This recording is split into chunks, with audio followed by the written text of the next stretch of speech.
Hi friends, welcome back to Sudha Smith channel. ఈరోజైతే నేను బోటీ clean చేస్తే చూపిస్తాను ఫ్రెండ్స్. ఓకేనా, చాలామందికి బోటీ క్లీన్ చేయడం తెలియదు, కానీ చాలామందికి ఇష్టము.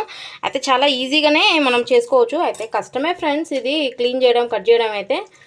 ఓకేనా, ఇదైతే బాగా మనము 3-4 టైమ్స్ నీట్గా కడుక్కోవాలి ఫ్రెండ్స్. ఇది అయితే నీట్గా కట్ చేయాలి. ఫస్ట్ కట్ చేసినాక బాగా ఇట్లా ఇట్లా పిసికి నీట్గా కడగాలి. నీసు వాసన అంతా వెళ్ళిపోయేటట్టు, కౌసు వాసన అంతా పోయేలా మంచి నీట్గా కడుక్కొని ఇలా అయితే నేనైతే 4 టైమ్స్ కడిగేసాను ఫ్రెండ్స్.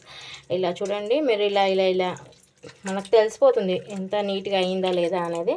చూడండి నా వాటర్ కూడా అంత వైట్గా వచ్చేసినాయి, చూసారా.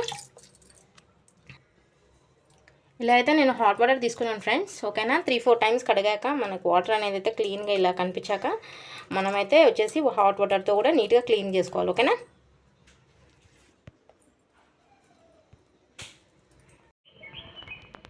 ఇలా అయితే క్లీన్ చేసుకున్నాక ఆనియన్స్ అయితే దీంట్లోకి యాడ్ చేసేయాలి ఫ్రెండ్స్. ఆనియన్స్ యాడ్ చేశాక బాగా పిసికేసేయాలి ఫ్రెండ్స్. అంతా స్మెల్ అంతా వెళ్ళిపోయేస్తుంది. చాలామంది ఆనియన్స్ కట్ చేసి వేయరు. యాక్చువల్గా ఆనియన్స్ కట్ చేస్తే ఇది దీంట్లో పిసికితే చాలా నీట్గా అయిపోతుంది, క్లీన్ అయిపోతుంది ఫ్రెండ్స్ 4 టైమ్స్ కడిగాక. ఓకేనా, దాని తర్వాత ఇప్పుడైతే ఇలా హాట్ వాటర్ని వేసేసారు ఫ్రెండ్స్. ఓకేనా,